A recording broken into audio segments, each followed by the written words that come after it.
Buenas tardes, hermanos, que Dios los bendiga.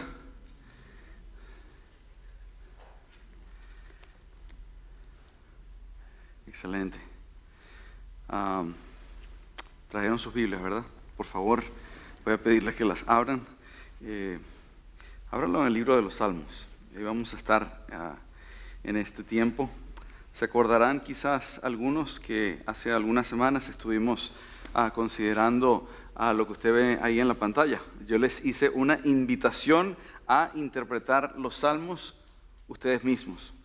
Y hoy lo que quisiera hacer con este tiempo, quisiera hacer un resumen rápido de lo que hicimos con más tiempo en aquella oportunidad, y después quisiera tomar un salmo y entonces que practicáramos como iglesia los conocimientos que hemos adquirido. Quisiera pedirles o preguntarles si recibieron una hoja al entrar de manos de uno de los sugieres que luce de esta manera. Es una guía de estudio donde están resumidos muchos de los conceptos que vamos a estar practicando en esta noche. Para empezar, quisiera recordarles lo que estuvimos hablando la vez pasada. Lo que queremos ver son herramientas básicas para interpretar los salmos. Yo creo que de partida podríamos decir que hay muchas más consideraciones para poder cubrir cualquier reto interpretativo dentro de los salmos, pero lo que estamos viendo en esta noche son conceptos básicos que deberían para nosotros ser el día a día para nosotros. Deberíamos manejar estos conceptos porque son los más básicos que nos van a permitir poder interpretar los salmos por nosotros mismos y poder disfrutar de eso, orar los salmos, meditar en los salmos y hacerlos que sean parte de nuestra vida cotidiana. Y tengo una lista allí que la voy a leer. Lo primero que vamos a ver es tener en cuenta qué tipo de salmo estamos leyendo. No todos los salmos se han creado de la misma manera, no todos son iguales. Les voy a preguntar ya de una vez, porque esto se supone que va a ser una clase bien interactiva, no es un sermón, sino que es interactiva. ¿Cuáles son algunos de los... voy a cambiar un poquito esto. ¿Cuáles son algunos de los tipos de salmos? Antes de seguir adelante. A ver, hermano Arturito, ¿cuáles son algunos de los tipos de salmos que debemos tener en mente? Un salmo de lamento es el salmo más común en todo el salterio. Ok, muy bien. ¿Algún otro tipo de salmo? Hermana Ana. De confianza, exactamente. ¿Cuál es el ejemplo típico de salmo de confianza que estuvimos hablando?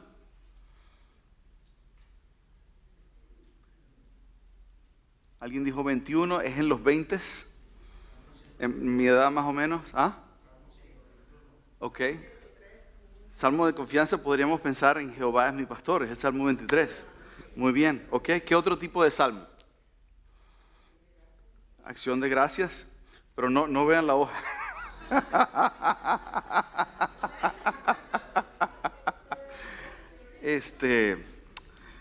Sí, al comienzo no vean la hoja. Quizás le debía haber dicho eso. A ver, muy bien, esos son algunos de los tipos de salmos.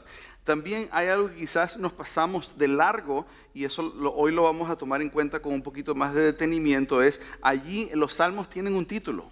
Y muchos de ellos, no todos, pero muchos de los salmos tienen un título que de paso es inspirado por Dios. No ha sido colocado por un editor humano, sino que es un título que ha sido inspirado por el Espíritu Santo de Dios y tiene información importante para nosotros poder interpretar el salmo. Así que eso lo vamos a estar viendo un poquito más. Y después hablamos en más detalle, en donde, y aquí debo yo aclarar siempre que estoy haciendo una simplificación, pero los salmos son poesía de hebreo bíblico. Y en la poesía bíblica o la poesía en hebreo tiene tres características principales. Una es, ¿se acuerdan? Hablábamos del paralelismo, es decir, dos líneas que están una al lado de la otra, uno debajo de la otra, en donde utilizan dos líneas para expresar una idea.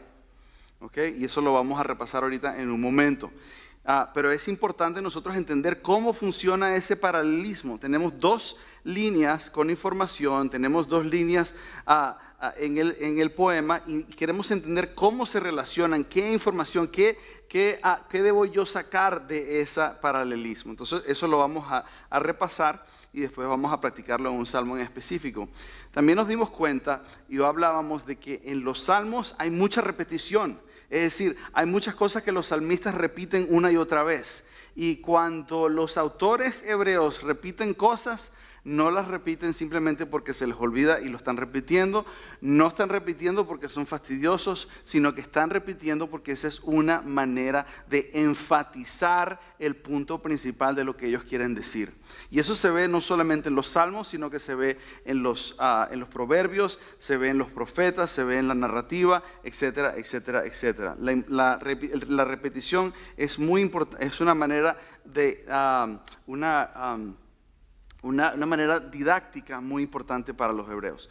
Tercero, vamos a hablar de lo que es la figura literaria, cosas como metáforas, cosas como los salmos son extremadamente efectivos en encender nuestra imaginación, para que cuando leemos podemos imaginarnos de lo que está hablando el salmista, y eso hace que esa imaginación, conforme se va activando, nosotros esas verdades pueden llegar más profundo en nuestro corazón. Esa es una característica de los salmos. Entonces, hermanos, antes de seguir adelante, yo simplemente quisiera subrayar lo importante que es conocer cómo funciona este género literario en la Biblia, para que nosotros podamos apreciarlo más y disfrutarlo más y saborearlo más. Y cuando yo hablo de esto, a mí me gusta mucho recordar un ejemplo una clase que yo tomé en mi universidad, cuando yo estaba en mi país. Esta clase se trataba de cómo apreciar la música clásica. Ahora, si usted me pregunta si antes de tomar esa clase, si a mí me gustaba la música clásica, yo le voy a decir que a mí no me gustaba la música clásica. Para mí terminar una sinfonía era básicamente una tortura. Una tortura, yo me dormía. Pero después de haber tomado la clase, cuando me explicaron cuáles son los instrumentos, cómo funcionan las diferentes etapas de la música clásica, la época medieval, la época clásica, la época romántica, el Renacimiento, todas esas cosas, empecé yo a desarrollar un gusto por la música clásica, al punto de que hoy en día es uno de mis estilos de música favoritos. Y de la misma manera ha sido para mí el estudiar cómo interpretar los salmos, porque ahora puedo apreciarlos mayor, inclusive como una obra literaria que ha sido inspirada por Dios y que debe tener y que tiene mucho peso en nuestras vidas. Amén. Entonces, con eso vamos a repasar el tema del paralelismo en la poesía hebrea. Entonces, allí usted ve en su pantalla un ejemplo del paralelismo. Hay muchísimos tipos de paralelismos y hoy vamos a ver nada más 3. Uno es cuando la primera línea dice exactamente la misma idea que la segunda línea. Entonces ahí vemos un ejemplo. El Salmo 34, versículo 1, donde dice: bendeciré a Jehová en todo tiempo. Y después dice la segunda línea: su alabanza estará de continuo en mi boca. Sí se ve que esas dos líneas están dando la misma idea. Es decir, la línea A tiene la misma idea que la línea B. Entonces eso le vamos a llamar en esta noche un paralelismo de equivalencia, porque son equivalentes. ¿Okay? Y si usted prefiere el inglés, ahí está en la traducción, la English Standard Version está ahí abajo. Muy bien. Entonces, no solo tenemos en donde la primera línea es igual que la segunda, pero también tenemos cuando hay un contraste. Cuando hay un contraste, es decir, cuando la primera línea y cuando se compara con la segunda, establece un tal contraste que es obvio que son prácticamente opuestos. Entonces, aquí decíamos, hay un par de palabras en castellano que nos ayudan a identificar cuando el paralelismo es en contraste. ¿Cuáles son esas palabras en castellano? A ver, hermano, ¿cuál es esa palabra que inmediatamente cuando leemos la segunda línea nos hace pensar, ahí hay un contraste? A ver, hermano Gadi, ¿cuál es la palabra que inmediatamente nos hace pensar, ahí hay un contraste? Más. ¿Y qué significa más? ¿Significa más? ¿O qué significa? Pero. Sí, exactamente. Un pero es una conjunción de contraste. ¿Ok? Así de sencillo. Entonces, hablamos de que el contraste nos ayuda a ver una verdad muchísimo más claramente. De la misma manera que cuando uno va a comprar un diamante, eso me tocó a mí cuando yo me fui a casar, yo tuve que comprar un diamante a mi esposa, algo que lo hice con mucho amor, pero va y el joyero pone el diamante en un terciopelo. Un terciopelo negro, para que se vea más claro, porque él te pide que compares 2 o 3 y para uno que es neófito todos son igualitos, pero al verlos en el terciopelo negro ya uno empieza a ver detalles, y esto es lo que hace el contraste. Entonces es importante entenderlo. Cuando veamos un pero o la palabra más, ya sabemos que ahí hay un contraste. Aquí, como dice en Salmo 1:6, dice: porque Jehová conoce el camino de los justos, mas o pero la senda de los malos perecerá. Entonces, por un lado está hablando del bienestar y del el fin bueno de los justos, lo está comparando con el final malo de los, o el destino malo de los que son pecadores. Muy bien, entonces tenemos equivalencia, contraste, y tercero, vamos a hablar del complemento. El complemento es un poquitito más complicado. Y cuando hicimos ejercicio la vez pasada, ahí hubo un poquito más de debate, porque en el complemento no se está diciendo que son ni iguales, ni que son contrarios, ni que son opuestos. El complemento está diciendo que la segunda línea te da un poquito más de información de lo que te da la primera línea. Entonces veamos el ejemplo. Dice: te alabaré, oh Jehová, en el Salmo 9. Te alabaré, oh Jehová, con todo mi corazón. Y después dice: contaré todas tus maravillas. ¿Alguien por casualidad se acordará cuál es la información adicional que nos está dando la segunda línea en el Salmo 9, versículo 1?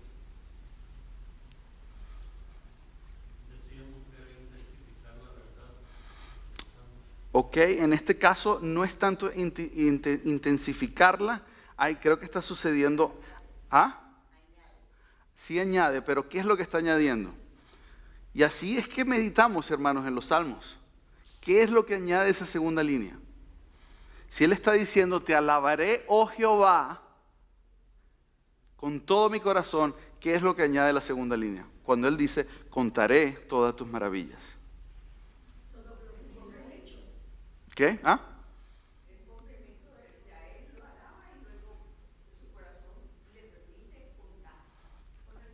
¿Contar a quién? Hermano Omar.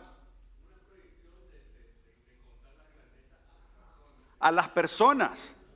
Exactamente, la primera línea está hablando de alabar a Dios. Es algo vertical. Ahí hay uso de la boca, pero es hacia Dios.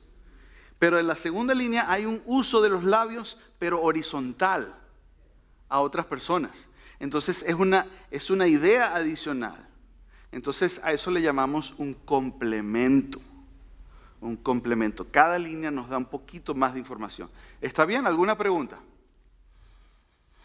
¿Ok? Muy bien. Entonces, esos son la primera característica principal de los salmos, son el paralelismo. Yo quiero que a usted se le quede eso en su cabeza. Esa es una de las primeras características. La segunda es lo que nosotros podríamos llamarle muchos nombres, pero por simplicidad yo lo llamo recursos literarios. Y particularmente el recurso literario, es decir, la manera especial artística que utiliza el salmista para expresarse, para hacer llegar su idea, es la comparación. Y creo que sí se puede ver todavía la letra, pero quizás para algunos de nosotros ya sea un poquito más complicado. Con la edad ya pasan cosas así. Pero algo que tiene una ventaja de los salmos es que los salmistas comparan ideas trascendentales, ideas espirituales muy profundas, lo comparan con cosas cotidianas, con cosas con ideas y conceptos que toda persona, sin importar su nivel de educación, puede entender. Entonces, por ejemplo, aquí tenemos el hermano Roy Suk, que escribió un muy buen libro acerca de principios de interpretación bíblica, en donde él dice de la siguiente manera: la mayoría de las metáforas y los símiles están tomados de ideas familiares. Número 1, de la naturaleza, de la lluvia, agua, el fuego, la tierra, flores, árboles, animales, etc. Si usted busca esto, si usted se mete en Bible Gateway, en la página de internet, y empieza a buscar lluvia o como la lluvia, le van a salir varios salmos. Si usted busca como agua, le van a salir muchísimo más, etcétera, etcétera, etcétera. Luego habla también de objetos humanos, cerámica, ropa, etcétera. De experiencias humanas, el nacimiento, la muerte, la guerra, la música. Todas estas ideas. Entonces, lo que se podría decir de esta manera, que los recursos literarios, los salmistas haciendo estas comparaciones, nos ayudan a nosotros, es que ellos dibujan un retrato en nuestra mente de lo que ellos están hablando. Entonces no es solamente una idea abstracta, una idea sino que es una idea que es concreta, que nosotros podemos fácilmente verla con nuestra imaginación. Entonces, ahorita vamos a ver muchísimos ejemplos. Hay otras figuras literarias que no son comparaciones, sino que son de las que vemos nosotros en la pantalla. Hay dos. Una se llama zoomorfismo. Una palabra medio extraña, pero simplemente significa que es como atribuirles características de animales a Dios, o inclusive a humanos. Un ejemplo lo vemos en el Salmo 91:4, donde dice: con sus plumas te cubrirá y debajo de sus alas estarás seguro, refiriéndose a Dios. ¿Quiere decir que Dios es un ave? Por supuesto que no. Pero eso nos da una imagen para nosotros. Nosotros podemos imaginarnos un ave y el pollito debajo de esa ala y decimos: wow, el calor que se siente, la protección que se siente, así es con Dios. El salmista pudiera decir: con el Señor se tiene una protección sin igual. Podría decirlo, pero los salmistas lo dicen de una manera más impactante para el corazón, y eso hay que apreciarlo. Como también hay otras partes donde y quiero que presten atención a esta, porque ahorita vamos a ver uno, en el ejemplo que vamos a ver, hay un antropomorfismo. Antropomorfismo es, no están comparando a Dios ahora con un animal, sino que lo están comparando con un humano. Entonces la idea aquí en Salmo 31:12 es: inclina a mí tu oído, líbrame pronto. ¿Qué significa que Dios incline su oído? ¿Quiere decir que Dios tiene un oído? No, Dios es espíritu. Está pidiendo que preste atención. Está inclusive pidiendo a que Dios se acerque a ti. ¿No es precioso eso? Cómo nosotros podemos imitar ese lenguaje para comunicarnos con nuestro Dios. Otros lenguajes que lo utilizan los salmistas, pero también lo utilizaba Jesús, por ejemplo, es la hipérbole. Una hipérbole es una gran exageración, y es una gran exageración para que el punto quede claro. Entonces, por ejemplo, en el Salmo 6, David dice: yo riego mi cama con mis lágrimas toda la noche. Que quiere decir que estaba afligido en extremo, triste en extremo, pero lo dice de esa manera pintoresca. O preguntas retóricas. Preguntas retóricas son preguntas que la respuesta queda obvia con la pregunta. Entonces, un ejemplo que tenemos ahí en Salmo 27 es: Jesús es mi luz y mi salvación, ¿de quién temeré? Jehová es mi luz y mi salvación, ¿de quién temeré? ¿Necesitamos responder la pregunta? No necesitamos. Pero el hecho de que el salmista está haciendo la pregunta inmediatamente hace que nosotros meditemos. Hermanos, y esto funciona de la misma manera con otras partes de la Biblia. Si estamos leyendo los evangelios y alguien hace una pregunta, muchas veces nosotros debemos hacernos la misma pregunta. Como, por ejemplo, cuando estaban los discípulos con Jesús en la barca y Él calmó la tormenta, y dicen: ¿quién es este hombre que hasta el agua y el viento le obedecen? Eso no es simplemente para que los discípulos se hicieran la pregunta, es para que tú te hagas la pregunta. Es para que el inconverso que no todavía ha tomado una decisión acerca de quién es Jesús, se haga la pregunta, ¿quién es ese hombre que hace todos esos milagros? ¿Será que puede ser Dios?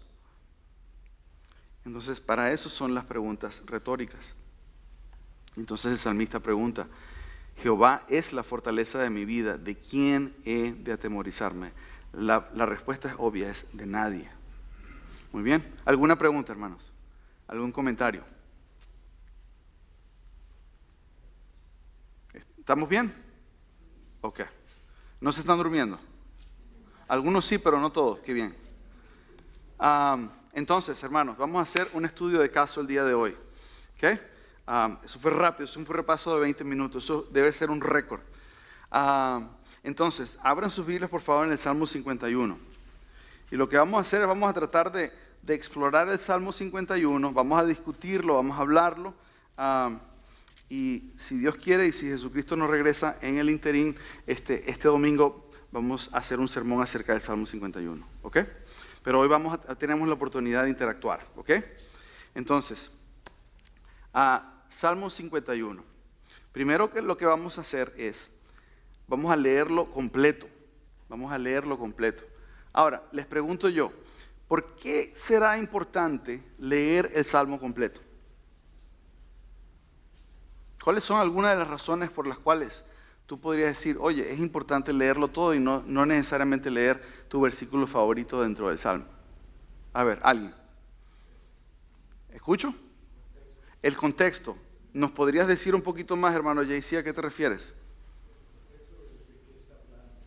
Ok.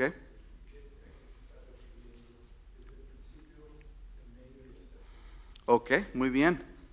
Entonces, si leemos el Salmo completo, tenemos un menor riesgo de sacar un versículo de su contexto y de decirle al versículo lo que tiene que decir en vez de que el versículo nos lo diga a nosotros, ¿cierto? Ok, muy bien. Y otra razón por la cual es mejor leer el Salmo completo varias veces es porque nos ayuda a entender cuál es el tema del Salmo como un todo, Entonces, no nos perdemos en los detalles, sino que primero tratamos de entender el panorama del Salmo. Muy bien, entonces vamos a leer el Salmo 51, hermanos. Y dice de la siguiente manera, al músico principal, Salmo de David, cuando después que se llegó a Betsabé, vino a él Natán el profeta. Ten piedad de mí, oh Dios, conforme a tu misericordia. Conforme a la multitud de tus piedades, borra mis rebeliones. Lávame más y más de mi maldad y límpiame de mi pecado, porque yo reconozco mis rebeliones y mi pecado está siempre delante de mí.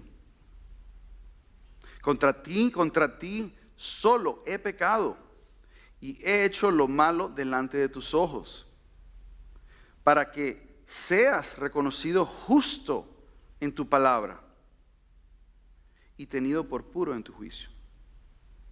He aquí, en maldad he sido formado y en pecado me concibió mi madre.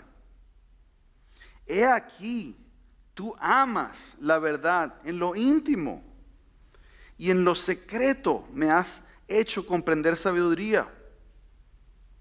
Purifícame con hisopo y seré limpio. Lávame y seré más blanco que la nieve. Hazme oír gozo y alegría, y se recrearán los huesos que has abatido. Esconde tu rostro de mis pecados y borra todas mis maldades. Crea en mí, oh Dios, un corazón limpio, y renueva un espíritu recto dentro de mí. No me eches delante de ti y no quites de mí tu Santo Espíritu. Vuélveme el gozo de tu salvación y espíritu noble me sustente. Entonces enseñaré a los transgresores tus caminos, y los pecadores se convertirán a ti. Líbrame de homicidios, oh Dios, Dios de mi salvación. Cantará mi lengua tu justicia. Señor, abre mis labios y publicará mi boca tu alabanza. Porque no quieres sacrificio, que yo lo daría. No quieres holocausto. Los sacrificios de Dios son el espíritu quebrantado, al corazón contrito y humillado no despreciarás tú, oh Dios. Haz bien con tu benevolencia a Sión, edifica los muros de Jerusalén, entonces te agradarán los sacrificios de justicia, el holocausto u ofrenda del todo quemada, entonces ofrecerán becerros sobre tu altar. Oremos. Padre, te pedimos, Señor, que nos dé sabiduría para meditar en este precioso salmo en esta tarde como iglesia. Yo te agradezco, Señor, por la oportunidad de reunirnos y de leer tu palabra juntos. Y yo te pido, Señor, que nos permitas a apartar de nuestros corazones toda malicia, toda hipocresía, como dice el apóstol Pablo, para que podamos, Señor, desear tu palabra como el recién nacido desea la leche. Ayúdanos, Señor, a gozarnos en tu palabra, en el nombre de Jesús. Amén. Hermanos, entonces, la primera pregunta que nos hacemos es, ¿qué tipo de salmo es el Salmo 51? Entonces, para saber esto, podemos ver una Biblia de estudio, que tienen una tablita donde categorizan los salmos, o hoy podemos ver la hojita que les entregaron los sugieres. Entonces, basado en lo que les entregué, ¿qué tipo de salmo es? ¿Perdón? De un lamento. Ok, muy bien. ¿Alguien quisiera darme un poquitito más de detalle? Hermana Kenia. ¿Qué tipo de lamento? No todos los lamentos son iguales. Ok, de arrepentimiento dice la hermana Kenia, muy bien. Confesión, muy bien, ok. El nombre que normalmente se le dan a estos salmos son penitenciales. Ok, penitenciales porque tienen que ver con eso de confesar pecado. Y no es el único, hay varios salmos penitenciales. Y ahí en la tablita que les entregué, ahí usted puede ver, esta lista no es perfecta, pero sí nos da una buena idea. Ok, entonces ya hemos avanzado. Ahora sabemos que es un lamento, pero más particularmente un salmo penitencial, es decir, de arrepentimiento. Ok, bueno, entonces, ¿qué aprendemos del título inspirado? ¿Qué aprendemos del título inspirado? Entonces, usted tiene el Salmo 51 en su Biblia, ¿cierto? Entonces, si usted tiene una Reina Valera 1960, probablemente dice de la siguiente manera, Salmo 51, y dice arrepentimiento y plegaria pidiendo purificación. Algo así, ¿sí? ¿Pero qué dice después?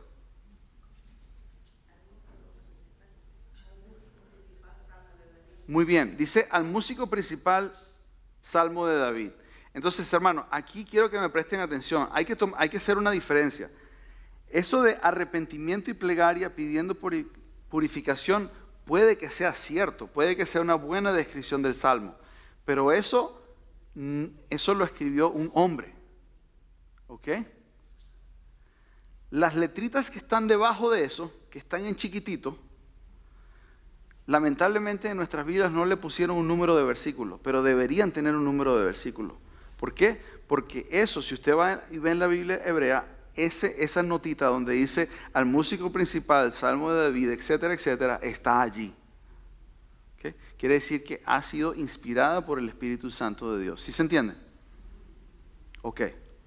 Entonces, quiere decir que esta palabra, cuando dice al músico principal, Salmo de David, eso es tanto la palabra de Dios como el ten piedad de mí, oh Dios, conforme a tu misericordia.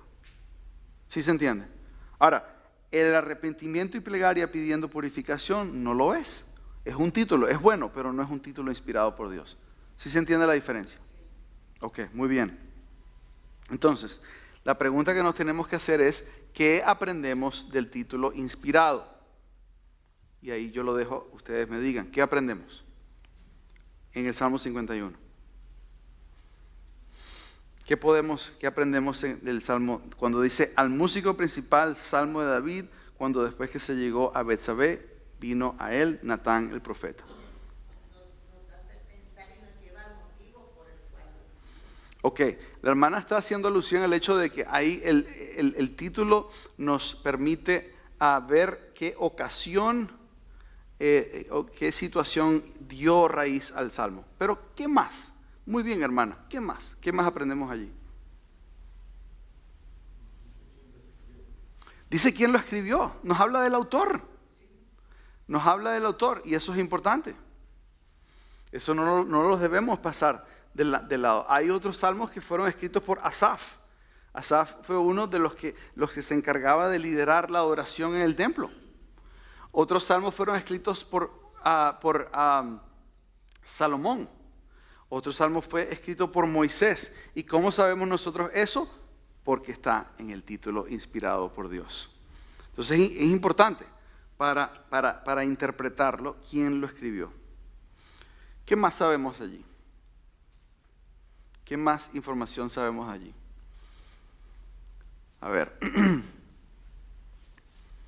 hermano Edgardo, ¿qué más información le tenemos que sacar el jugo a ese título? ¿Qué más podemos decir?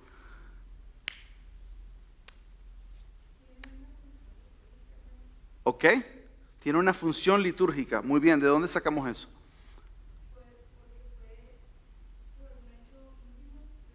Ajá. Ajá. Uh-huh.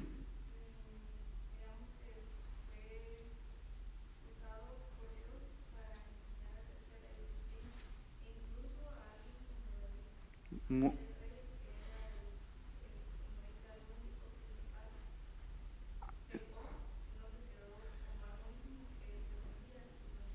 Claro, muy bien. Dice al músico principal y con eso sabemos que esto ya este salmo funciona para la adoración colectiva del pueblo de Dios. Muy bien, ok, excelente. Y fíjense que cuando dice salmo de David, esa palabra salmo ya está dando información. Hay otros salmos que no dicen salmo, dice un miktam, o hay otros tipos de salmos y cada término indica algo un poquito distinto, pero en este caso es un salmo. Muy bien, entonces, ninguna de estas cosas debemos nosotros pasarlas de largo fácilmente, sino que debemos estar al tanto. Y en específico, aquí tenemos el hecho de que esto fue cuando después de que se llegó a Betsabé, es decir, David, vino a él Natán el profeta. Entonces, para eso lo que debemos saber es que hay una relación entre esto y la narrativa o el relato de cuando esto ocurrió, y eso lo encontramos en 2 de Samuel. Y yo quisiera que ustedes vinieran conmigo para tratar de verlo en 2 de Samuel, y es capítulo 11.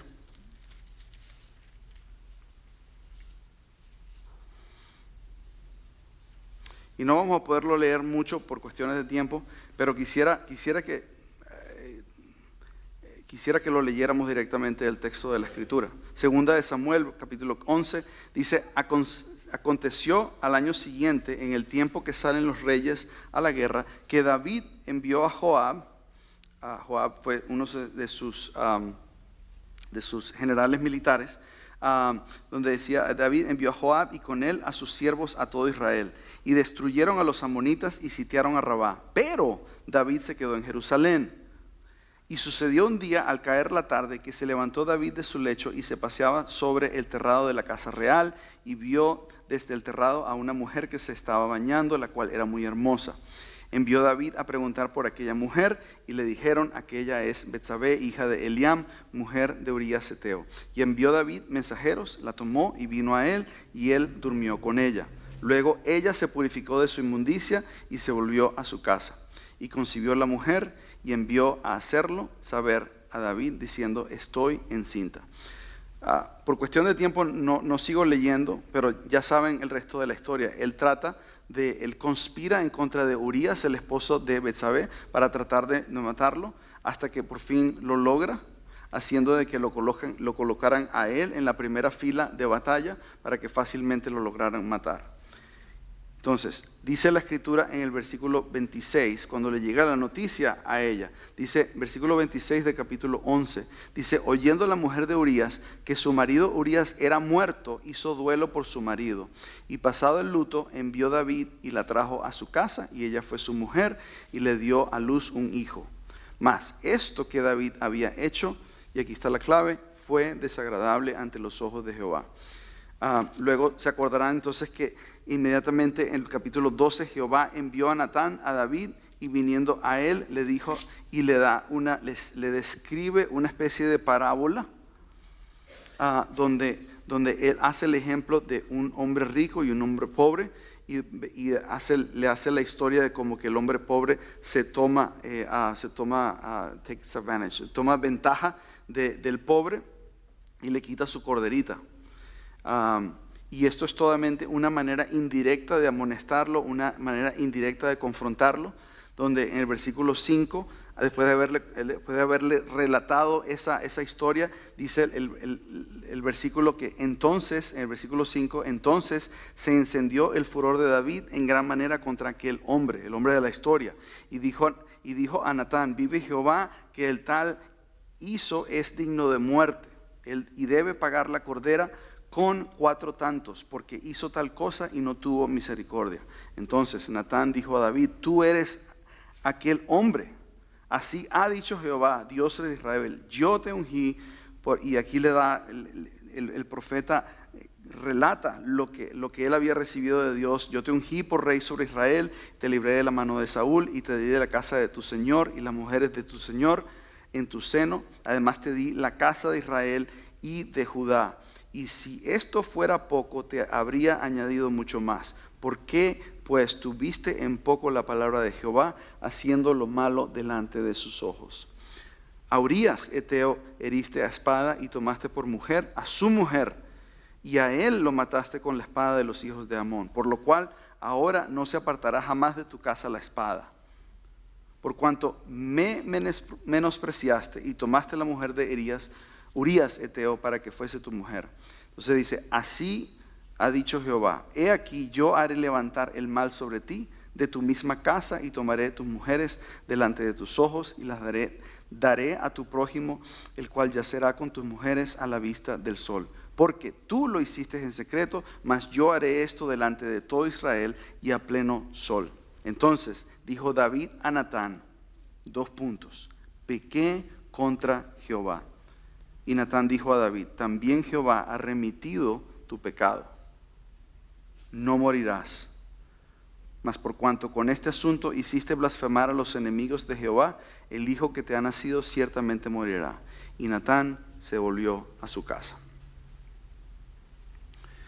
Hermanos, entonces, viendo un poquito de la historia, yo sé que todos estamos familiarizados con ella, pero creo que creía que era útil que la leyéramos.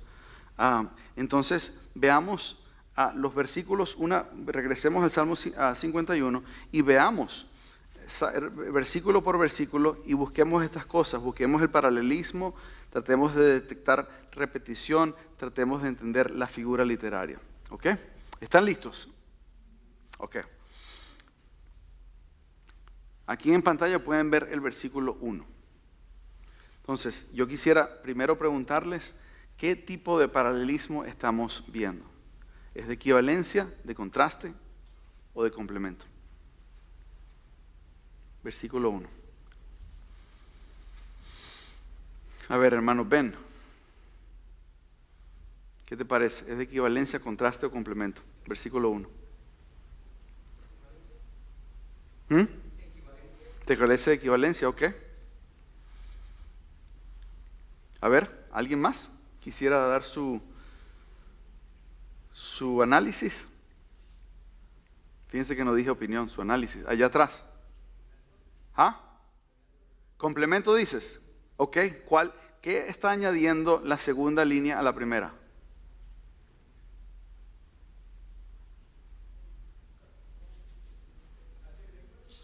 Ya.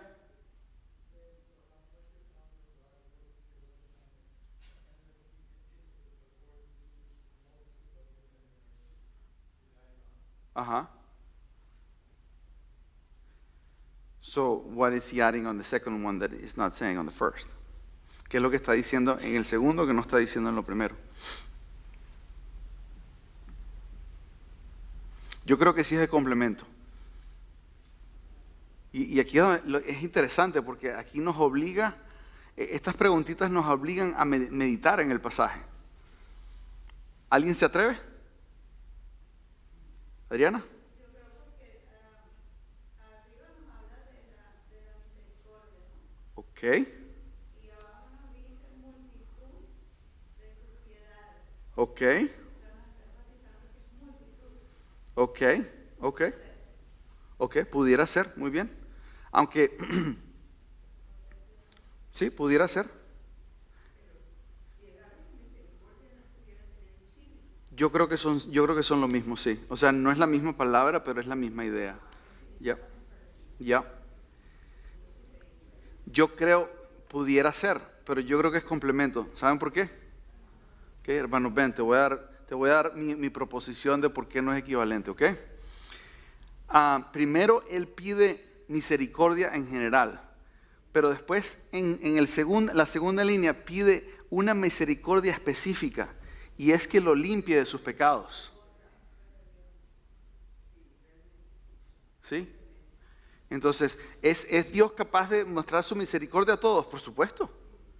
Pero aquí David, y aquí es donde es importante leer el título y saber de dónde salió el Salmo, él tiene una carga increíble, como lo vamos a ver. Y él está pidiendo una misericordia muy específica. Y eso es lo que nosotros vemos en la segunda línea. Muy bien. Entonces, él está hablando no solo de pecado en general, sino en particular lo que sucedió, lo que él hizo con Betsabé y con su esposo. Ahora, aquí les estoy dando algo que no les di la vez pasada, así que por favor, los buenos estudiantes, presten atención. Ok, les dije que la repetición para los hebreos era muy importante, ¿cierto? Aquí hay un tipo de repetición que es bien peculiar, ¿ok? Se llama quiasmo, ¿ok? Quiasmo. Fíjense cómo lo está diciendo. Dice, ten piedad de mí, oh Dios, conforme a tu misericordia.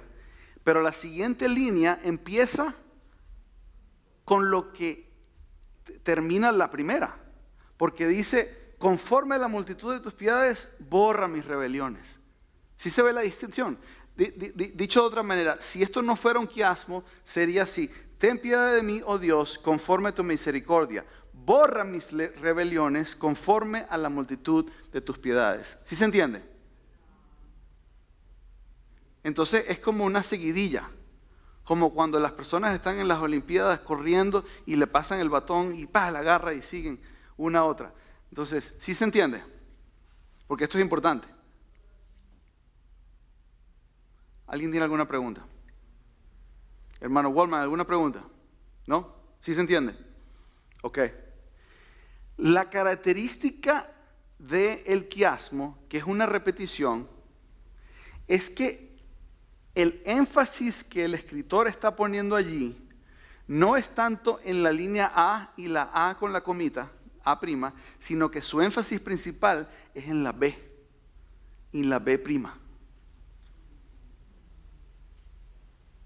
Así funciona la poesía hebrea. Y ya vamos a ver varios ejemplos de esto en este salmo. Entonces, ya tú lees esto y se ve clarito en castellano. Ya tú lees esto y tú dices, aquí él está abriendo su oración exaltando no su pecado. Él está exaltando ¿qué? Ustedes me dicen. Exactamente. Y eso es importante. Eso es importante.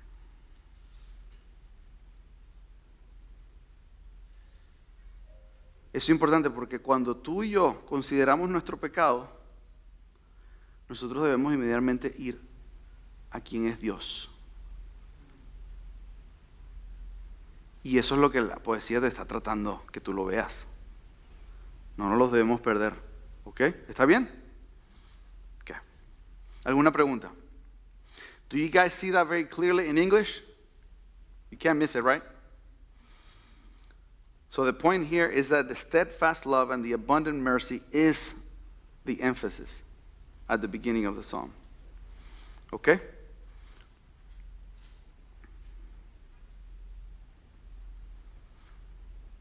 Y hay muchos más detalles que podríamos decir, cuestión de tiempo no nos da, pero en la siguiente oportunidad lo vamos a ver. Entonces, veamos el versículo 2. ¿Les parece? ¿Les gusta lo que estamos haciendo? ¿Queremos seguir? Ok, muy bien. Versículo 2. Ok, equivalencia, contraste o complemento. A ver, hermano, a ver dónde está el hermano Iván Salazar. ¿Qué le parece a usted? Sí.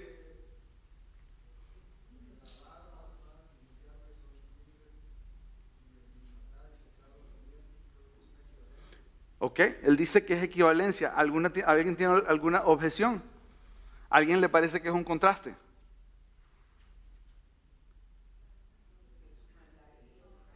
Exactamente, las dos ideas. Ahora, veamos lo siguiente. Perdón. Si usted lee el Salmo completo, y esta es otra de las ventajas de leer el Salmo completo, vean sus Biblias el versículo 7. ¿Qué es lo primerito que usted ve en el versículo 7? Hermano Omar, ¿qué ves tú en el versículo 7? Purifícame. Esa es la traducción no autorizada, hermano. No, mentira. Pero la segunda parte del versículo 7, ¿qué dice? Lávame. Fíjense que son las mismas ideas de las cuales está hablando él en el versículo 2. Entonces empezamos a descubrir hoy, aquí, como que el salmista está preocupado es en ser lavado. Hay una especie de purificación que él está buscando. Entonces, entendemos, yo estoy de acuerdo con el hermano Iván de que esto es un paralelismo de equivalencia. Las dos ideas son las mismas. Está utilizando, pero fíjense, hermanos, les pregunto yo, pensemos en la figura literaria. Aquí es donde los salmos se hacen interesantes. Porque se puede uno sacar un cepillo y meterle jabón al cepillo y lavarse el corazón para sacarse el pecado. No, pero eso es lo que él está diciendo. Él eso es lo que está diciendo, porque esta palabra que él dice ahí, lavar, se puede utilizar para lavar ropa, es decir, remojarla, enjabonarla, restregarla, escurrirla y enjuagarla. Ya va la hermana dice, pero yo he estado lavando ropa todo el día y ahora viene el hermano a hablar también de lavar ropa. Por favor, hermano. Pero obviamente eso es una figura literaria, porque él está diciendo, enjuaga mi corazón y sácale todo ese pecado, la porquería que está dentro de mi corazón. Entonces ya nosotros lo podemos ver con los ojos de nuestro corazón. O por lo menos la palabra borrar, que no sale aquí, pero sí sale, en el versículo anterior, donde ustedes pueden ver acá, borra. ¿Sí lo ven?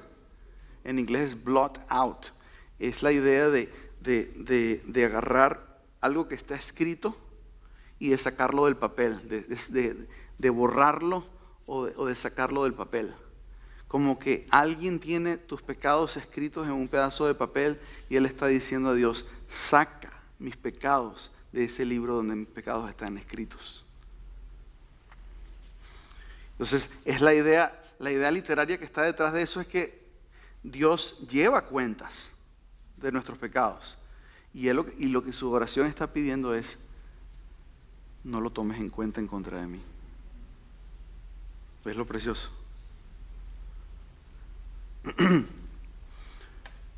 Y el punto es que Dios puede hacerlo de nuevo. Y aquí es donde se está enfatizando el salmista, porque Él puede hacerlo es por sus misericordias y y como dice aquí, por sus misericordias y por sus piedades. Muy bien, hermana, gracias. Aquí se me está aquí, perfecto. Muy bien, entonces, podríamos seguir aquí, pero veamos el versículo 3. ¿Es equivalencia, es contraste o es complemento? Quizás alguno de ustedes le parezca un poquitito tedioso, pero así es que se aprende, hay que practicar. Entonces, esto es equivalencia, contraste o complemento.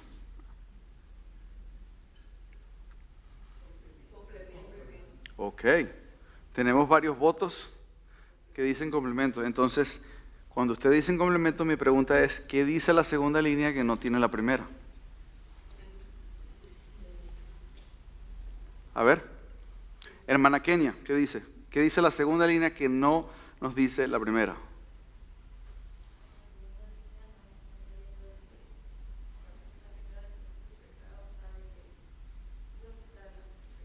Ujú.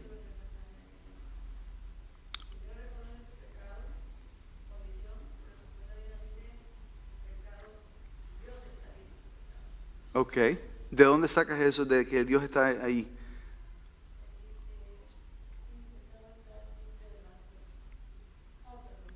Ok. Sí, porque esa verdad está en este salmo, pero después. Pero aquí no, ya. Yo pienso que el complemento, hermano, que estamos viendo ahí, es porque él está reconociendo sus rebeliones, pero en la segunda línea, Ajá, el pecado está siempre en él, ajá. está siempre, mi pecado está siempre delante. Él está viendo que su pecado está con él siempre. Ok. Y arriba está diciendo que lo reconoce. Ajá. Entonces, yo pienso que él lo está complementando, por eso es el complemento. Ok. Él lo está reconociendo, pero también él está reconociendo que el pecado permanece en él. Ok. Está reconociendo su pecado. Ok. Hermana, ¿sabe que a mí me encanta que usted esté forcejeando con el texto? Yo también, yo no tengo la respuesta. Yo estoy forcejeando con el texto. Espero que el domingo, cuando venga, regrese usted y ve, entonces escuche qué es lo que yo he logrado pensar. Porque hay varias maneras de interpretar ese versículo en particular. Pero es precioso porque dice, yo reconozco mis rebeliones.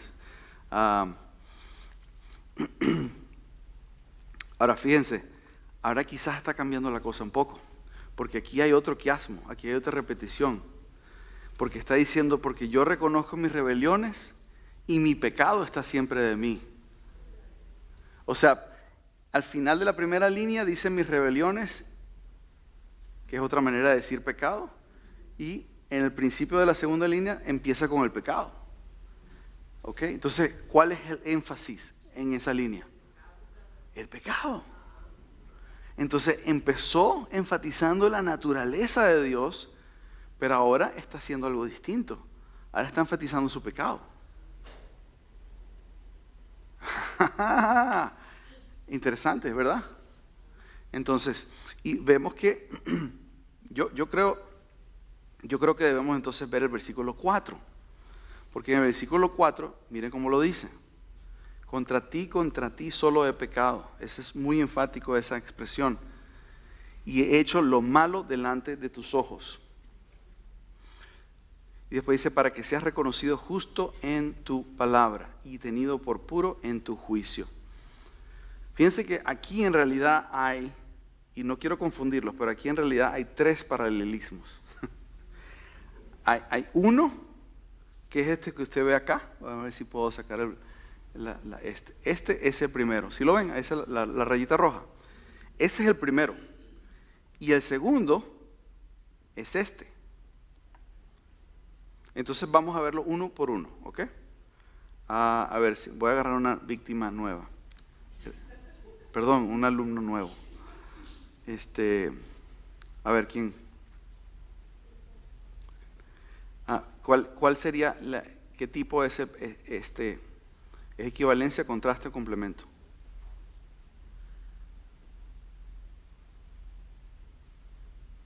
Contra ti solo he pecado y he hecho lo malo delante de tus ojos.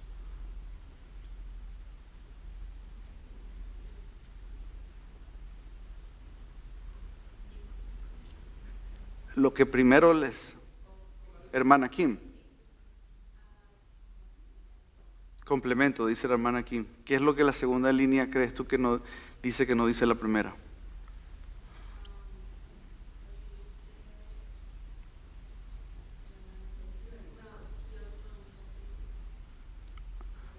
No, ahorita, bien, pero ahorita estamos viendo nada más esto primero.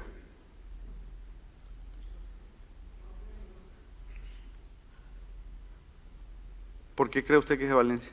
Equivalencia.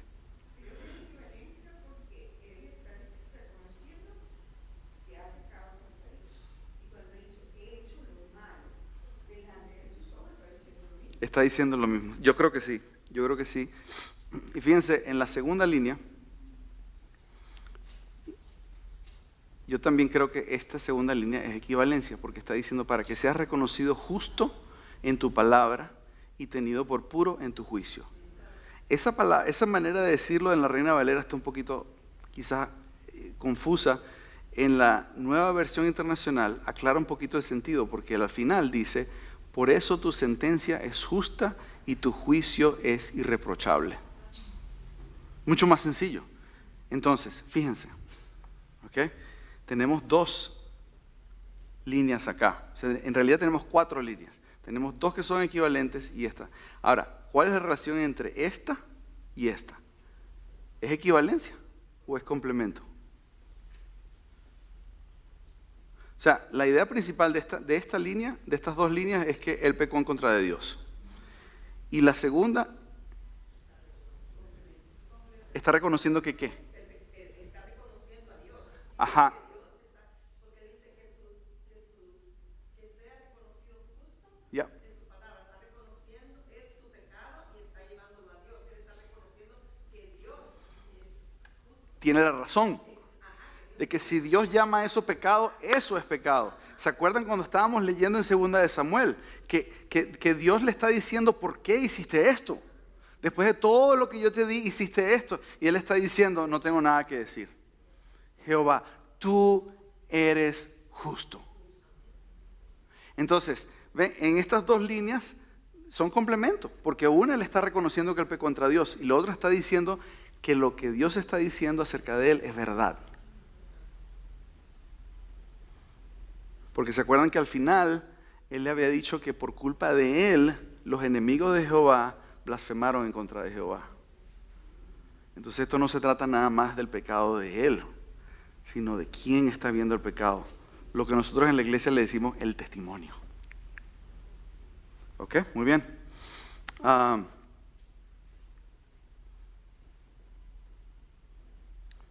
ver si me da la oportunidad de pasar, porque aquí está.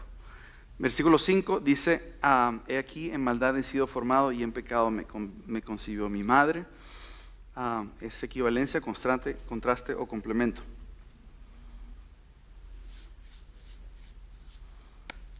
A ver, Johnny, ¿qué te parece? Yo estoy de acuerdo contigo, ¿ya? Sí, ahí lo que está diciendo es que él ya nació, es lo que le llaman the original sin, el pecado original, nació ya con pecado. No fue que su madre, no se está refiriendo al pecado de su madre, no, él se está refiriendo al hecho de que ya él recibió de su madre y de su padre una naturaleza pecaminosa. O sea, es parte de su confesión, es parte de su confesión. Y de nuevo, si nosotros lo vemos, se ve un poquitito más claro en inglés que en español, pero ustedes pueden ver que la manera en que lo escribe en inglés es Behold, I was brought forth in iniquity, es decir, en iniquidad. Y después dice, and in sin, y en pecado, mi madre me concibió. Entonces ahí hay otro quiasmo, y aquí el énfasis principal es su pecado. Y fíjense que él ha venido hablando de rebeliones, de pecado, de iniquidad. Él ha utilizado todo el, ¿cómo se podría decir? Todo el catálogo de palabras en el Antiguo Testamento para referirse a su pecado. Y lo que él está queriendo decir allí es que su pecado ha sido total y absoluto. Que para describir lo que él ha hecho, se necesita todo el vocabulario que él conoce. ¿Sí se entiende? Y yo creo que esto es un ejemplo para nosotros. Y pudiéramos decir más, pero por cuestión de tiempo y para que regresen el domingo, no me lo voy a quedar callado. A ver si quiero que vayamos acá. Ok. Fíjense que aquí, hermanos, si lo vemos Bien interesante. Muchos de los eruditos agarran y de los comentaristas agarran de los versículos, véanlo en su Biblia, agarran de los versículos versículo 3 hasta el 5 y algunos llegan hasta el 6. Y a esa sección le llaman ellos la confesión. La confesión. ¿Y de dónde sacan ellos eso? Acuérdense, yo les estoy invitando a que ustedes interpreten los salmos ustedes mismos. ¿De dónde sacan estos expertos? Eso es de lo que estábamos viendo de los quiasmos. Porque en los quiasmos están enfatizando es mi pecado, mi rebelión, etc. Entonces allí lo que está enfatizando versículos del 3 al 6 es primordialmente es el pecado de David. Y entonces por eso ellos dicen, esa es la confesión. Entonces no es tanto ahí que él está pidiendo perdón, sino que él está confesando su pecado. ¿Okay? En los versículos 1 y 2, donde él ha estado pidiendo que tenga piedad de él, que lo lave, que le limpie su pecado, ahí sí él está pidiendo perdón. Sí se ve la diferencia, no es lo mismo pedir perdón que confesar el pecado. Sí se ve. Entonces, eso es una de las maneras que nosotros podemos interpretar los salmos nosotros mismos. ¿Alguna pregunta con eso?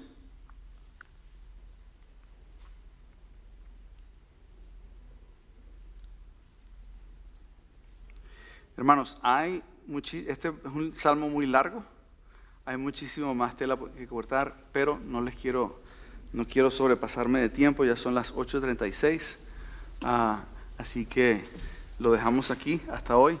Espero que haya sido útil, y si tiene más preguntas, yo voy a estar allá afuera en el patio y podemos seguir hablando hasta medianoche. Oremos. Padre, te agradecemos, Señor, por tu misericordias y por tus piedades. Te agradecemos, Señor, que tus piedades son más grandes que nuestro pecado. Y a pesar de que nuestro pecado requiera de todo el vocabulario posible para describir la maldad que hay en nuestro corazón, te agradecemos de que tu gracia es mucho mayor. Padre, yo te pido que si hay entre mis hermanos el día de hoy alguien que esté cargado en su conciencia, que necesite confesar su pecado ante ti, yo te pido que pueda hacerlo. Yo te pido, Señor, que les des las palabras, que es más, que les des las palabras que David nos ha entregado en el Salmo 51 para poder descargar sus cargas, para poder abrir su corazón ante ti, Señor. Y yo te pido que les des a cada uno de nosotros esa fe y esa confianza de que en Cristo Jesús tenemos acceso a ese amor, a esa piedad, a esa misericordia, que no es solamente en un tiempo, sino que es eterna, porque tu Hijo es eterno y su sacrificio fue completo y no hay nada que añadirle. Te agradecemos, Señor, en el nombre de Jesús. Amén.